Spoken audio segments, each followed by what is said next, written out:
What if I told you there's an educational app that not only teaches you but also adapts to how you think, how you learn, and even how easily you get distracted? An app that's not just popular among students but also one of the most valuable startups in India. It's called BYJU'S, and it's the perfect example of how artificial intelligence is not only changing industries but education itself. Today on Economy Factor, we're going to understand how this platform turned personalized learning into a billion-dollar business. Get ready to discover how data, attention, and motivation became the new ABCs of educational success. It all started in Bangalore, India, in the mid-2000s. Biju Ravendran, an engineer by training and a teacher at heart, began teaching math informally to a small group of students. His energetic, visual, and straight-to-the-point style quickly became famous. Soon, he was giving classes to packed auditoriums, even stadiums. But Baiju had a bigger idea. How could his teaching style reach millions without him being physically present?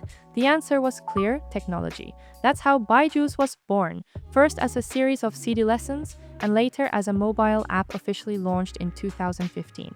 From the start, BYJU'S was not just another educational platform. Its proposal was for every student to have a unique experience, adjusted to their own pace. How did they achieve that? Through adaptive learning, a model based on the work of researchers like Peter Brusilovsky, which allows the platform to adjust content in real time based on performance, mistakes, and even attention span. It's not just about moving forward when you're right and going back when you're wrong. The system analyzes how you interact, how long you take to respond, what questions confuse you, and even if you get more distracted by videos than by graphics. Each learning path is personalized with surgical precision. But this system isn't just built on smart algorithms. Behind BYJU'S pedagogy lies a mix of modern educational theories. The platform combines constructivism, where students actively build their knowledge, with micro-learning strategies that deliver content in short, manageable pieces. Add to this intensive use of positive reinforcement, where every achievement is visually and emotionally rewarded, generating continuous motivation. In this environment, learning doesn't feel like a chore, it feels like a chain of small victories. This is where artificial intelligence comes in on a massive scale. Thanks to millions of data points, BYJU'S can identify patterns and predict with high precision which content works best for each type of student. This level of personalization wouldn't be possible without an intelligent, automated system coordinating everything. But BYJU'S didn't stop at personalized content. They understood a powerful truth of the digital world. We live in the attention economy. As Davenport and Beck explain, in a world flooded with stimuli, capturing attention is the scarcest resource. BYJU'S decided to compete for it using the weapons of entertainment: gamification rewards, 3D animation, storytelling, and micro-progress that makes you feel accomplished with every click. This fusion of education, attention psychology, and technology is no small feat. BYJU'S built an environment where learning doesn't feel like an obligation, but like an engaging, dynamic, even addictive experience. Over time, the app scaled aggressively, first in India, then in Southeast Asia, the Middle East, the United States, and beyond. Today, BYJU'S has over 150 million registered users. Their growth strategy relied on a freemium model. You can use many features for free, but premium content, exam simulators, or one-on-one support require payment. They also developed a strong B2B strategy, selling licenses to schools and educational institutions. The success of this strategy is not only measured in users but also in numbers. At its peak, BYJU'S reached a valuation of over $20 billion, becoming the most valuable educational startup in the world. This meteoric rise attracted investments from giants like Tencent, Sequoia Capital, and the Qatar Sovereign Fund, who saw in the company the future of global learning. However, in recent years, that valuation has been questioned due to liquidity problems and a slowdown in revenue. Even so, it remains a key player in the EdTech ecosystem and a benchmark for how education can become a scalable business with global reach. They didn't grow alone. Part of their business plan was to acquire other companies to complement their offer.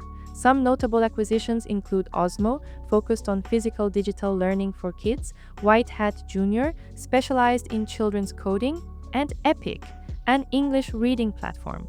These acquisitions not only diversified their portfolio but also eased their entry into new markets. Beyond acquisitions, BYJU'S formed partnerships with regional governments in India and other countries to bring content to rural communities and public schools. In some states, they became the official provider of digital materials for thousands of students, especially during the pandemic. This collaboration extended their social reach and strengthened their reputation as a strategic partner in 21st century educational policies. The freemium model was only the beginning. BYJU'S developed a sophisticated monetization structure, prices segmented by country, education level, and even device. They offer family subscriptions, physical home kits like science and coding sets, and licensed content for institutions that don't want to build their own platforms. All of this is backed by aggressive digital marketing campaigns and school referral programs that multiply their reach. In short, every revenue channel is carefully calibrated for different audiences without breaking the scalability logic. Looking through the Canvas model, BYJU'S is built on a robust tech platform, powered by licenses, highly differentiated premium content, and an AI engine that serves as its main competitive advantage. On top of that, their strategy was mobile first. They knew that in emerging countries, the primary access to the internet is the smartphone. Their app is designed accordingly, low data usage, clean interface, and offline availability. Has it all been a fairy tale? Not quite. In recent years, BYJU'S has faced criticism for its aggressive sales model, which sometimes pressured low-income families into buying expensive subscriptions. They've also struggled to prove profitability against high valuations and faced internal turbulence with layoffs and leadership changes. But even amidst these challenges, their pedagogical proposal remains a case study on how to scale personalized education with AI. Because this is not just an app that teaches, it's an app that learns from you to teach you better. And while its impact is undeniable, it has sparked pedagogical debates. Some educators question whether hyper-personalized, algorithm-driven content might limit a student's ability to face uncomfortable ideas or develop collective critical thinking. Others warn about the risk of students becoming too dependent on external rewards to learn. What happens when there are no virtual medals or animations in real life? The debate is open, and BYJU'S challenge is to keep innovating without losing sight of education's core, forming people, not just users. Looking to the future, BYJU'S no longer sees itself as just an educational app, but as a global learning infrastructure.